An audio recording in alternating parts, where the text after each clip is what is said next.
Baspa action mode पर। बसपा की संविधान जागृति रैली कल नागपुर से मुंबई के लिए हुई रवाना। जी हाँ साथियों, मैं सागर ननीर और आप देख रहे हैं प्रबुद्ध भारत टीवी। अगर आपने हमारे चैनल को अब तक सब्सक्राइब नहीं किया है तो कृपया हमारे चैनल को सब्सक्राइब करें और बेल आइकन को दबाकर ऑल पर क्लिक करें। साथ ही हमारी इस रिपोर्ट को अपने दोस्त परिवार और रिश्तेदारों में शेयर करना भी ना भूले। दरअसल आपको बता दूं कि बहुजन समाज पार्टी महाराष्ट्र प्रदेश की ओर से कल नागपुर की दीक्षा भूमि से महाराष्ट्र प्रदेश अध्यक्ष एडवोकेट सुनील डोंगरे के नेतृत्व में दीक्षा भूमि से चैत्य भूमि तक संविधान जागृति रैली का आयोजन किया गया है। कल सुबह 11 बजे दीक्षा भूमि पर सैकड़ों बसपा कार्यकर्ताओं ने तथागत बुद्ध और बाबा साहब को नमन कर इस रैली की शुरुआत की। बता दूं कि यह रैली 9 अक्टूबर को मान्यवर कांशीराम जी के परिनिर्वाण दिवस पर महाराष्ट्र के 22 जिलों में घूमेगी और मुंबई की चैत्य भूमि पहुंचकर वहां बाबा साहब को अभिवादन भी करेगी। बता दूं कि बसपा के केंद्रीय नेता और महाराष्ट्र प्रभारी के मार्गदर्शन में धारावी में रैली का समापन होगा और जिसको डॉक्टर अशोक सिद्धार्थ संबोधित करेंगे। बता दूं कि कल जो रैली निकली वो प्रारंभ स्थल से लोकमत चौक होते हुए संविधान चौक पहुंची और बाबा साहब को नमन किया। क्योंकि गोंड आदिवासी समुदाय पिछले कई दिनों से संविधान चौक पर, नागपुर के संविधान चौक पर भूख हड़ताल पर है, इसलिए बसपा के नेताओं ने उनकी भूख हड़ताल के मंडप का दौरा किया और उनसे बातचीत भी की। बता दूं कि इंदिरा चौक पर बैरिस्टर खोब्रागड़े को माला पहनाने के बाद उत्तर नागपुर के वरिष्ठ कार्यकर्ता बुद्धम राउत के द्वारा क्रेन से पुष्प वर्षा की गई और इस रैली का भी स्वागत किया गया।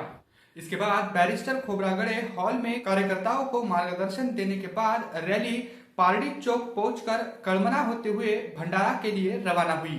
बता दूं कि इस रैली में 50 पार 4 व्हीलर और सैकड़ों पार 2 व्हीलर शामिल थी। साथ ही इस रैली का जो आकर्षण था वो संविधान रथ था।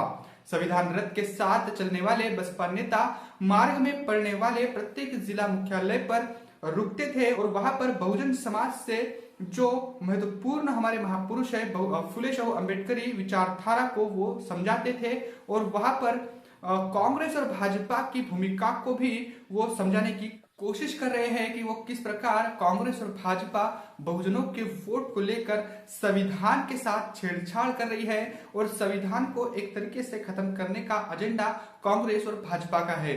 बता दूं कि नागपुर की दीक्षा भूमि से इस रैली की शुरुआत हुई और 9 अक्टूबर मान्यवर कांशीराम जी के महापरिनिर्वाण दिवस के मौके पर उस वक्त 9 अक्टूबर को इसका समापन होगा और जहां पर बसपा के केंद्रीय कोऑर्डिनेटर, बसपा के महाराष्ट्र प्रदेश के प्रभारी अशोक सिद्धार्थ ये इस कार्यक्रम का समापन करेंगे। तो बसपा महाराष्ट्र में एक्शन मोड में है क्योंकि आने वाले कुछ दिनों में महाराष्ट्र में विधानसभा की चुनाव भी है और इसके लिहाज से ये संविधान जागृति रैली का आयोजन कल से नागपुर की भूमि से किया गया। तो ये बसपा जो है वो एक्शन मोड पर महाराष्ट्र में दिख रही है। आने वाले इस विधानसभा के चुनाव को लेकर बसपा काफी एक्टिव है महाराष्ट्र में और ये जो संविधान जागृति रैली है ये लगभग 22 जिलों को कवर करते हुए चैत्य भूमि पहुंचेगी मुंबई में। तो बसपा की इस जन जागृति रैली, संविधान जागृति रैली को लेकर आपकी क्या कुछ सोच है, कमेंट करके जरूर बताएं। साथ ही इस रिपोर्ट को शेयर करना भी ना भूले। बने रहे प्रबुद्ध भारत टीवी के साथ।